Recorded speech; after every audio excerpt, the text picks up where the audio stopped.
بسم اللہ الرحمن الرحیم۔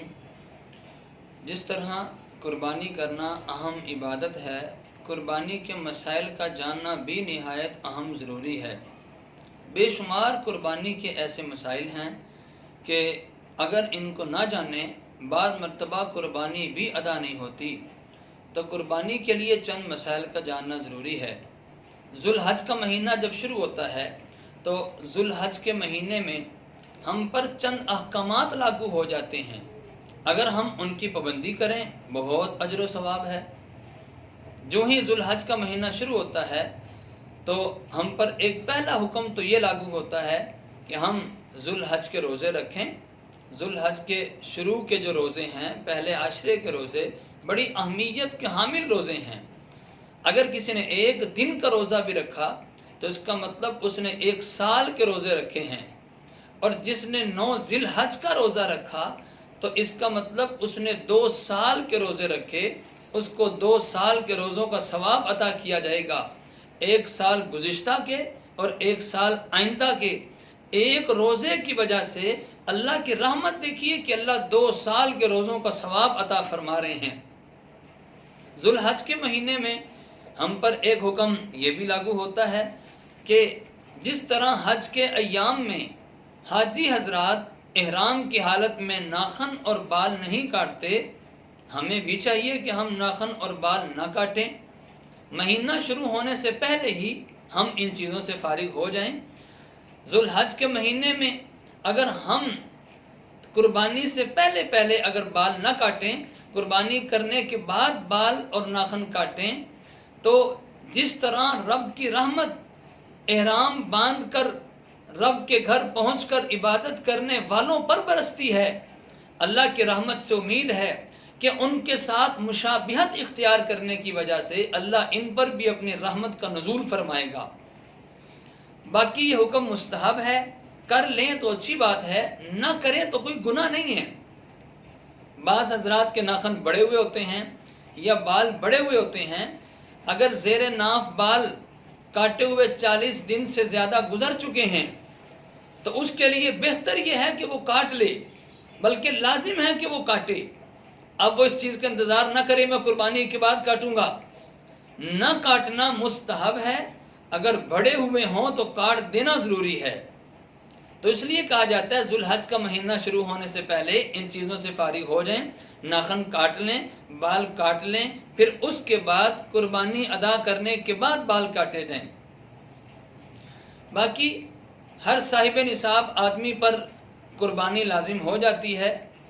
قربانی کے بارے میں ایک اہم مسئلہ یہ ذہن میں رکھیں، اگر گھر کے اندر گھر کا سربراہ باپ ہے وہ الگ صاحب نصاب ہے، ماں ہے وہ الگ صاحب نصاب ہے، یا بیٹا ہے وہ الگ صاحب نصاب ہے، بہو ہے وہ الگ صاحب نصاب ہے، تو ہر صاحب نصاب شخص پر الگ الگ قربانی کرنا ضروری ہے۔ بعض حضرات یہ سمجھتے ہیں کہ گھر کا سربراہ ابو جی جانور لے آئے ہیں، ابو جی نے جانور قربان کر دیا، وہ سب کی طرف سے قربانی ہو گئی۔ وہ سب کی طرف سے نہیں ہوگی۔ ایک بکرا پورے گھر کی طرف سے کافی نہیں ہو سکتا، ایک حصہ گائے کا وہ پورے گھر کی طرف سے کافی نہیں ہو سکتا۔ اگر گھر کے افراد جن پر قربانی لازم ہے وہ زیادہ ہیں، ہر ایک کے لیے الگ الگ قربانی کرنا، ہر ایک کے لیے الگ الگ حصہ ادا کرنا ضروری ہے۔ اگر ایک بکرا پورے گھر کی طرف سے کر دیا، کسی ایک خاص شخص کی طرف سے متعین نہیں تھا، تو کسی کی بھی قربانی نہیں ہوئی۔ گوشت تو ضرور مل جائے گا لیکن قربانی نہیں ہوگی۔ اس کے لیے بہتر یہ ہے کہ جو صاحب نصاب ہے وہ اپنے مال کا حساب لگائے۔ اگر وہ صاحب نصاب ہے تو اس پر الگ سے قربانی ہے۔ باپ صاحب نصاب ہے، الگ سے قربانی ہے۔ بیٹا مالدار ہے، صاحب نصاب ہے، الگ سے قربانی ہے۔ ماں صاحب نصاب ہے، الگ سے قربانی ہے۔ بہو صاحب نصاب ہے، الگ سے قربانی ہے۔ اور ایک اور مسئلہ ذہن نشین فرمائیں کہ جب قربانی کا جانور لائیں، بڑا جانور ہو اس میں 7 حصے، چھوٹا جانور ہو اس میں 1 حصہ، تو 1 حصہ ہو یا 7 حصے ہوں تو اس میں متعین کرنا ضروری ہے۔ بعض مرتبہ ایسا ہوتا ہے کہ گھر کا سربراہ جانور لے کے آیا اور اس پر قربانی لازم نہیں تھی، وہ جانور لے آیا، گھر کے کسی اور فرد پر قربانی لازم تھی تو وہ اس کے نام پر متعین کر دے کہ یہ اس کی طرف سے قربانی ہو رہی ہے۔ اگر متعین نہ کریں، وہ حصہ نامینیٹ نہ کریں تو وہ قربانی نہیں ہوگی۔ حصے کا نامینیٹ کرنا ضروری ہے، حصے کا جانور کا متعین کرنا ضروری ہے۔ اسی طرح اگر کوئی شخص قربانی کرتا ہے اور اس کے جانور میں کوئی حصہ باقی بچا ہوا ہے، مثلا بڑا جانور گائے یا اونٹ لے کر آیا تھا، 5 حصے پورے ہو چکے یا 6 حصے پورے ہو چکے، 1 حصہ یا 2 حصے باقی ہیں، پوری امت کے لیے قربانی ادا کی جا سکتی ہے۔ نبی پاک صلی اللہ علیہ وسلم قربانی کیا کرتے تھے، ایک جانور اپنی طرف سے اور ایک جانور امت کی طرف سے کیا کرتے تھے۔ اس ایک جانور میں نبی پاک صلی اللہ علیہ وسلم نے پوری امت کو ثواب میں شریک کر دیا۔ تو اصالِ ثواب کے لیے قربانی کی جا سکتی ہے، جو موجود ہیں ان کے لیے بھی، جو چلے گئے ہیں ان کے لیے بھی، جو آئیں گے ان کے لیے بھی۔ تو اصالِ ثواب میں پوری امت کو شریک کیا جا سکتا ہے۔ لیکن اگر خود صاحب نصاب ہے تو پہلے اپنی طرف سے قربانی ادا کرے اور پھر بقیہ کو، پوری امت کو قربانی میں شریک کیا جا سکتا ہے۔ لیکن اگر خود صاحب نصاب ہے، پہلے اپنی طرف سے ادا کرے، پھر جو زائد حصہ بچا ہوا ہے یا الگ سے جانور لانا چاہتا ہے امت کے لیے قربانی کرنے کے لیے، تو پوری امت کو ثواب میں شریک کیا جا سکتا ہے۔ قربانی کے ایام 3 ہیں، 10 ذی الحج، 11 ذی الحج اور 12 ذی الحج۔ قربانی کا بہترین وقت یہ ہے، اگر وہ شہر کا رہنے والا شہری ہے اس کے لیے حکم یہ ہے عید کی نماز ادا کرنے کے بعد قربانی کرے گا۔ اگر وہ گاؤں کا رہنے والا دیہاتی ہے تو گاؤں والوں پر عید کی نماز لازم نہیں ہے۔ اب گاؤں والے، دیہات والے صبح صادق کے بعد سے ان کی قربانی کا وقت شروع ہو جاتا ہے اور تیسرے دن 12 ذی الحجہ کی مغرب تک قربانی کا وقت رہتا ہے۔ اور شہر والے کے لیے عید کی نماز ادا کرنے کے بعد قربانی کا وقت شروع ہوتا ہے اور تیسرے دن 12 ذی الحجہ کی مغرب تک قربانی ادا کی جا سکتی ہے۔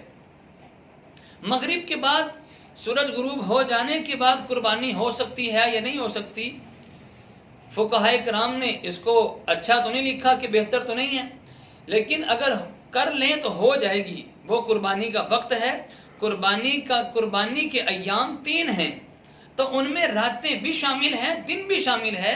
اگر کوئی رات کو بھی کرے تو قربانی ہو سکتی ہے۔ اصل میں فقہاء نے جو اس کو اچھا نہیں لکھا، مناسب نہیں لکھا، اس کی وجہ یہ ہے پہلے اتنا روشنی کا انتظام نہیں ہوتا تھا۔ اب ایسا نہ ہو اندھیرے میں قربانی کریں، رگیں نہ کٹیں، صحیح طریقے سے ذبح نہ ہو، اس وجہ سے انہوں نے لکھا کہ رات کے وقت، غروب آفتاب کے وقت، غروب آفتاب کے بعد قربانی کرنا ٹھیک نہیں ہے۔ لیکن آج کل کے دور میں اگر روشنی کے انتظام بہترین ہے، جیسا کہ روشنیوں کا دور، روشنی بہترین، تو اس لیے آج کل کے دور میں مغرب کے بعد بھی قربانی ادا کی جا سکتی ہے۔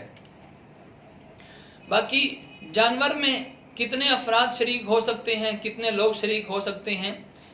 چھوٹا جانور، بکرا یا بکری، بھیڑ، چھترا وغیرہ، ایسے چھوٹے جانور میں ایک آدمی ہی شریک ہوگا۔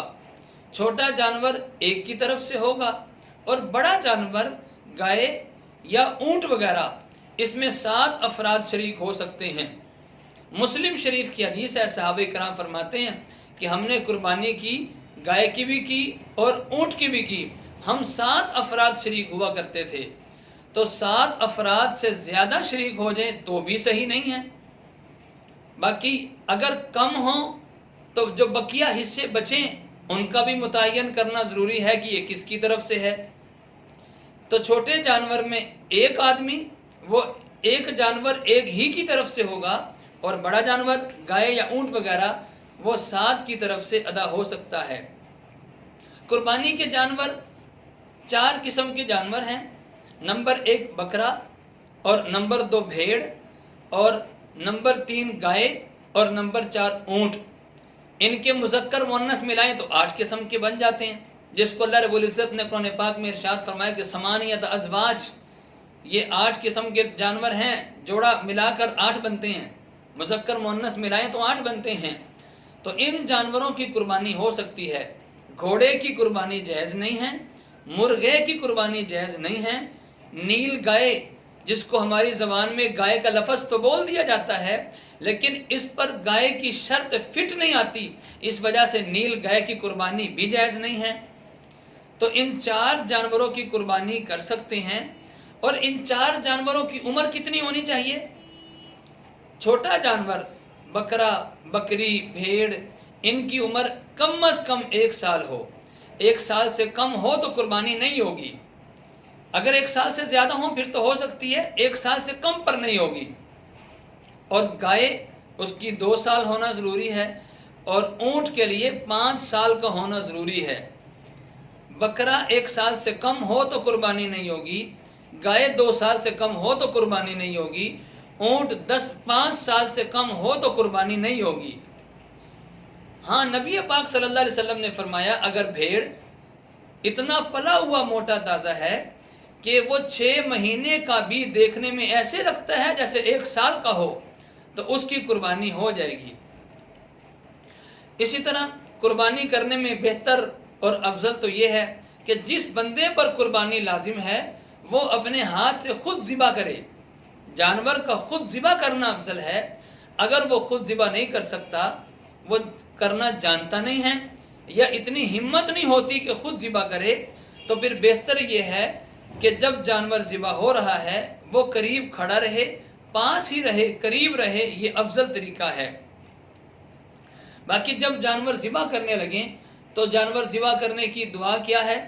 ذبح کرتے وقت یہ دعا پڑھنی چاہیے، بسم اللہ اللہ اکبر انی وجہت وجہی للذی فطر السماوات والارض حنیفا وما انا من المشرکین ان صلاتی ونسکی ومحیای ومماتی للہ رب العالمین۔ یہ جانور ذبح کرتے وقت جس وقت چھری پھیر رہے ہیں اس وقت یہ دعا پڑھنی چاہیے۔ اگر کسی کو پوری یہ دعا قرآن پاک کی آیات ہیں اگر یہ یاد نہیں ہیں تو خالی بسم اللہ اللہ اکبر کہہ کر بھی چھری پھیری جا سکتی ہے۔ اور جانور ذبح کرنے کے بعد جب ذبح ہو چکا پھر یہ دعا پڑھے، اللہم تقبل منی کما تقبلت من حبیبک محمد و خلیلک ابراہیم علیہم السلام، کہ یا اللہ جیسے آپ نے اپنے نبی ابراہیم اور نبی پاک صلی اللہ علیہ وسلم کی قربانی قبول فرمائی، اے اللہ ہماری طرف سے بھی اس قربانی کو قبول فرما۔ جانور ذبح کرنے والے کے لیے مسلمان کا ہونا شرط ہے۔ اگر کافر ذبح کرے گا تو وہ جانور ذبح نہیں ہوگا، وہ جانور حلال نہیں ہوگا، چونکہ کافر ذبح کرتے وقت اللہ کا نام نہیں لے گا، اور ذبح کرتے وقت اگر اللہ کا نام نہ لیں، جان بوجھ کے چھوڑ دیں تو وہ جانور حلال نہیں حرام ہو جاتا ہے۔ تو ذبح کرنے والے کے لیے شرط ہے کہ جو ذبح کر رہا ہے وہ مسلمان ہو، قادیانی نہ ہو، صحابہ کا گستاخ نہ ہو، وہ کہیں مرتد نہ ہو، تو ذبح کرنے والا بھی مسلمان ہونا چاہیے۔ اور جانور کے اندر نبی پاک صلی اللہ علیہ وسلم کا عمل تو یہی تھا کہ موٹا تازہ اور صحت مند جانور قربان کرتے تھے، اور بلکہ حضور کا عمل ہے۔